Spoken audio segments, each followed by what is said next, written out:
My name is Ben Mulder, very similar to Fox Mulder from the X-Files. And living in Canberra, believe it or not, I'm a public servant, and I spend most of my day as a project manager working on IT projects. My collection has just evolved over time. I've been a lifelong comic book collector, starting from when I was very, very young. And I guess the pop culture items just kind of evolved from that. I was there from the earliest days of toys and action figures, you know, when McFarlane then revolutionised things to, I guess, statues and I guess where we are today. Not an obsession, but it's a big part of my life. I was there right in the very early days. I saw Star Wars at the drive-in as a wee lad.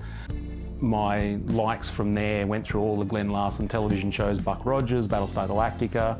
I was at just the right age to enjoy the 80s in terms of movies. So obviously starting with Empire through Aliens and Predator and Terminator, and I've always enjoyed all of those franchises, but I would say primarily definitely driven by superheroes. I have been through the whole Star Wars thing. And reduced my collection down to just the 6-inch Star Wars black line.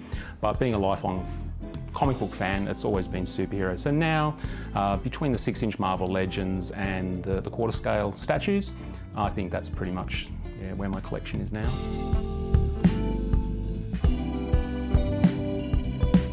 I think there's a different type of collector that collects statues over action figures. Statues tend to be obviously more of a limited edition. That in itself drives a lot of people to collect because they are a higher end piece. You tend to capture a lot more detail when you're at that scale. Most of them are in either poly resin or polystone or something like that, and so you can really bring out some fantastic detail in those larger scale figures, beautiful paintwork, and then obviously when you group them together they look fantastic.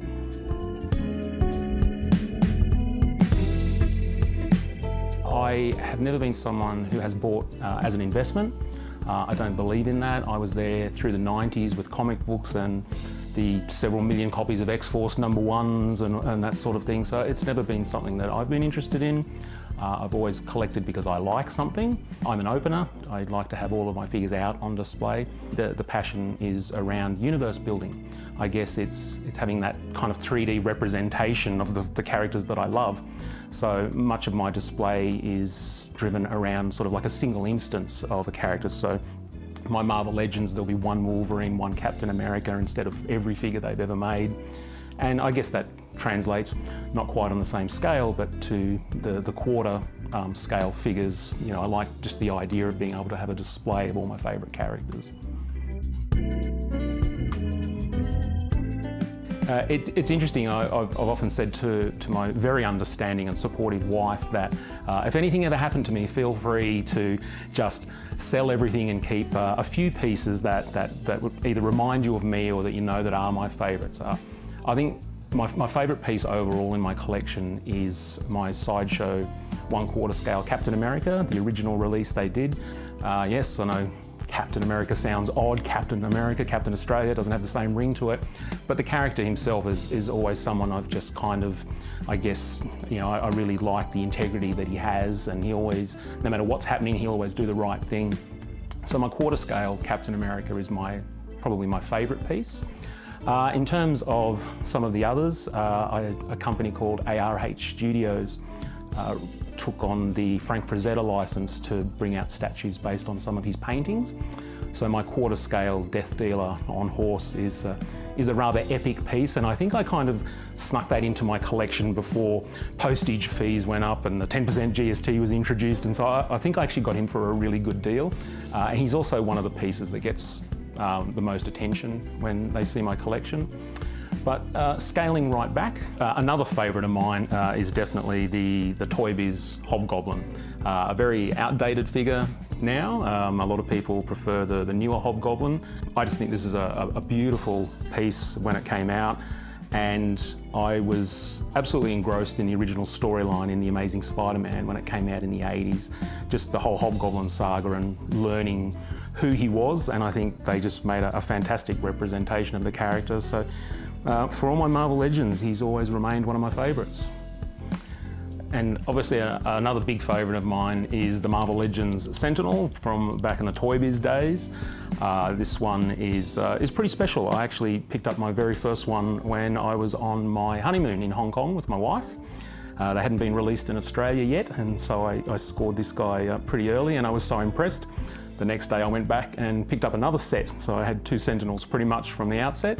And I think it's just an amazing figure. I think it captures the essence of what we want from a mutant hunting robot, and the sculpt to this day I think holds up really, really well compared to a lot of the newer pieces. And topping that off with a great paint job and the opportunity to army build, lining up a dozen killer robots in your collection does look pretty impressive. In terms of army building, it was probably triggered when I was a very young lad and I was collecting the original 3 3/4 Star Wars figures, and I used to receive them as birthday gifts and things like that. And then it occurred to me one day that I can have more than one Stormtrooper. And so I got a second Stormtrooper so they could flank Darth Vader, and then you realise that you can have more than one Rebel Hoth Trooper. And then it kind of expanded from there, and so that's something that has stuck with me pretty much through my whole collecting life. Marvel Legends are the ones I'm the most notorious for. I can't help but pick up an extra Hydra agent or a Sentinel if I can find them. So I'm a bit of a sucker for, I guess, just having that. I like the idea of the leader and all of his henchmen. Unfortunately, that comes at a cost in terms of space, but it's a lot of fun.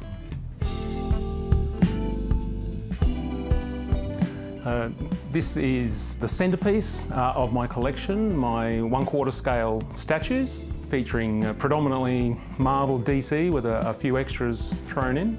A couple of favourites here, including Captain America. Moving through, a bit of an eclectic mix here, Conan the Barbarian, Spider-Man villain, X-Men villain, and of course the Silver Surfer.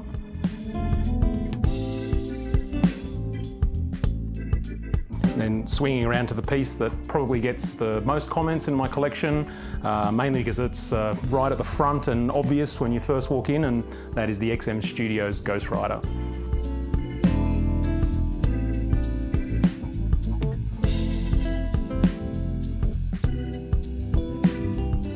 That was the big boys, so we're going to go on through, have a look at the other part of my collection, which is all the little guys. A little bit cramped. Come on through and check out all the 6-inch figures and a few other bits and pieces.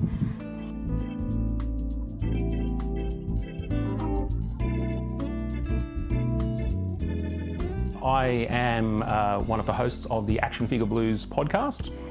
Started with Scotty Allen many years ago now as an internet forum, just for a place where collectors could get together in a friendly environment and chat about their collections, their hobbies and their interests. And one day Scotty and I got talking and said, hey, we should do this as a podcast, and we did that about 6, maybe 7 years ago. We recorded our first episode. 342 episodes later, we're still going. We have a pretty set format now. We do a lot of reviews, we do single reviews, we do toy breakdowns where more than one member of the crew actually has an item, so we can sort of, compare our thoughts against each other. In the early days, we used to do a lot of interviews, big interviews with people like Randy Bowen, the famous sculptor, Mark Newman, guys like that. And unfortunately, the time difference with the US started to take its toll, often with us doing interviews at 2 AM and things to meet sort of requirements of our interviewees, and so that's dropped off a bit. But if you go back and listen to some of our early episodes, we talk to the guys from NECA, the guys from Funko, a lot of sculptors, painters and things like that. So a lot of fun, but takes a bit of work, but you got to be passionate.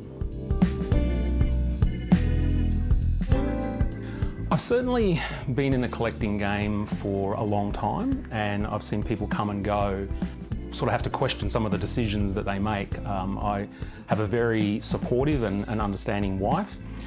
She doesn't get it, like she doesn't understand the need to have 1/4 scale statues, but she knows they make me happy. And if I'm happy, then everybody else is happy.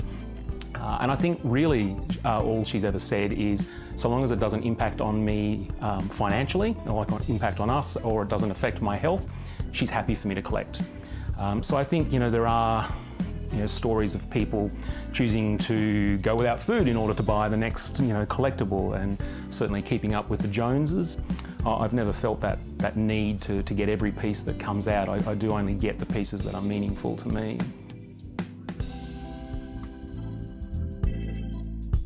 I'm not a fan of scalping in any way, shape or form. I've certainly never done that. It's an interesting quandary. I can understand that there are collectors where money might be limited, and if you can pick up something and move it on again for a profit, then you can reinvest that profit. However, I think that in this day and age where you have these very tight-knit collector groups on Facebook and places like that, you can't get away with that, and I honestly don't think you should even try. I think it's about helping each other. So pop culture collectors are this kind of group of nerds, and we should stick by each other and help each other out and respect each other, and so yeah, it's unacceptable. You can't collect everything. Try as you might. There is going to be limits financially. Space is obviously another one. Over the years, my collection has changed. I recently phased out a lot of my Star Wars, particularly the 1/6 scale figures, just because of the number of figures that were being produced and the cost and the space, in favour of the 6-inch Star Wars Black.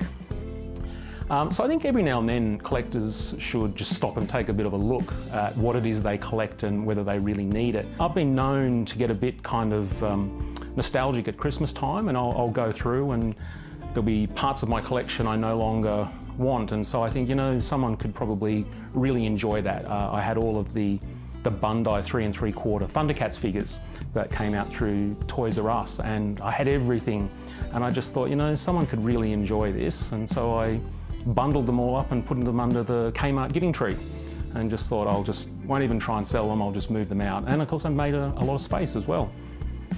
I certainly think toys are going through a bit of a renaissance with the use of better technology, certainly the 3D rendering. The days of sculpting an action figure by hand seem to be going by the wayside in favour of things like ZBrush and 3D digital sculpting.